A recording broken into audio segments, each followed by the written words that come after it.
વૈશ્વિક બજારથી નબળા સંકેત, એશિયાના બજારોમાં લગભગ 1% ઘટાડો. ગિફ્ટ નિફ્ટી 50 પોઈન્ટ જેટલું નીચે. યુએસ ફ્યુચર્સમાં પણ 0.5% ઘટાડો. માર્ટિન લ્યુથર કિંગના જન્મદિવસ નિમિત્તે ગઈકાલે બંધ હતા અમેરિકાના બજાર. સ્થાનિક ક્રૂડ ઉત્પાદન પર વિન્ડફોલ ટેક્સમાં 26%નો મોટો ઘટાડો. સરકારે ટેક્સ ₹2,300થી ઘટાડી ₹1,700 પ્રતિ ટન કર્યો. આજે આવશે એચડીએફસી બેંકના પરિણામ. 26% વધી શકે છે વ્યાજથી આવક અને નફો. સાથે જ ફેડરલ બેંક, આઈસીઆઈસીઆઈ લોમ્બાર્ડ અને એલ&ટી ટેક સર્વિસીસના પરિણામ પર પણ રહેશે ફોકસ.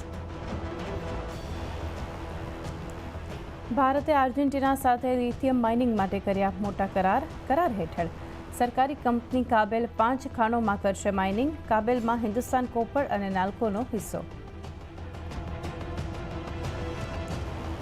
જ્યોતિ સીએનસી ઓટોમેશનનું આજે થશે લિસ્ટિંગ. ₹331 છે ઇશ્યુ પ્રાઇસ. 38 ગણો ભરાયો હતો ઇશ્યુ. અને શ્રી રામ મંદિરની પ્રાણ પ્રતિષ્ઠા માટે આજથી 7 દિવસ સુધી વિશેષ પૂજન. સવારે 9:30 વાગ્યે અનુષ્ઠાનની થશે શરૂઆત.